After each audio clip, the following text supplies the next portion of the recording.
Yeah, to get into the Dodgers a little bit because I'm chomping at the bit, man. Um, look, it's been a little bit of a rough stretch for them. We've lost four Yeah. out of the last five series. 3-6, losing three straight series at home is not something the Dodgers do. Yeah. I think it's been more than a decade since the Dodgers had lost three consecutive home series. So that's very uncharacteristic.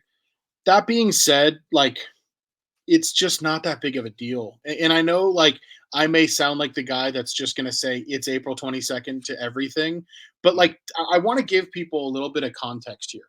2000. So right now the Dodgers are 13-11. Yep. Okay. 2023, the Dodgers started the season 11-11, finished 162.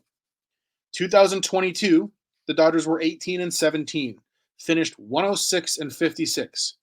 2019, the Dodgers started 9-8, finished 106-56. 2017, the Dodgers started the season 10-12, finished 104-58.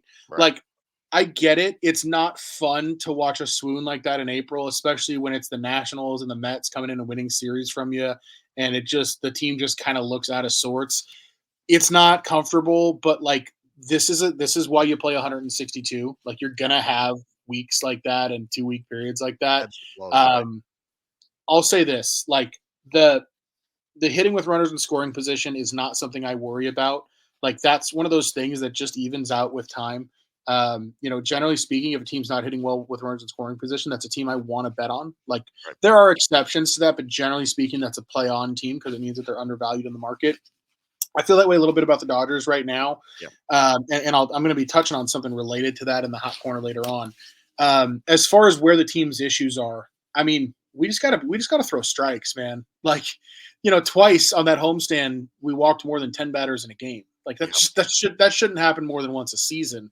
I think we've got some young pitchers that are adjusting to throwing more innings and sometimes look a little bit deer in the headlights. I think over the course of the season, we're going to see reinforcements show up in the form of Clayton Kershaw, Walker Bueller, like Trinan eventually out of the bullpen, like Brusdar Graterol. Hopefully, we see him midsummer.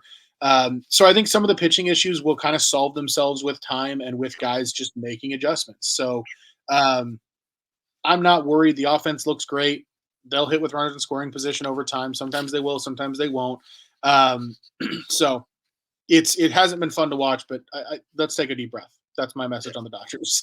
Yeah. Well, hey, listen, the Dodgers as a whole for the past week might not have been fun to watch, but Mookie Betts over the course of the season has been very, very fun to watch. That Oh dude yeah, is destroying baseballs right now.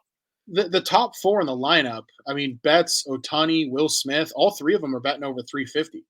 Yeah, it's Freddie Freeman's in the high 200s, but last two games for him, 4 for 8, 5 RBIs between Saturday and Sunday. Like clearly, he's kind of starting to find it again too. And yeah, I mean, right. are we really worried about Freddie Freeman finding it? Like it's kind of like Aaron Judge in a way. It's like no, like Mhm. that guy's too good. Like he will find it. But Yeah. yeah, it honestly, man, like there's still a ton of fun. I was out at Dodger Stadium the last 2 days, and Saturday's game was kind of a kick in the ass. But you walk 10 batters, you deserve to lose. And then Sunday, I got to watch Tyler Glasnow, go eight shutout innings with 10 Ks. Team wins 10-0. I mean, that was fun. He is And they're going to be a lot taking of games like that. being a Dodger in stride, dude. That he is dealing to start the year. Yeah, Really, he really dealing. LA kid grew up a huge Dodger fan. It's really cool to see. Yeah, So it's really fun stuff. And again, it's part of that Mets success in Los Angeles over the this past week that we're talking about the Mets in the 1-2-3 inning coming up in a couple of minutes. Whether or not we buy it or not, I'm sure that our buddy Alfred Parser Jr. would probably be interested to hear something about that.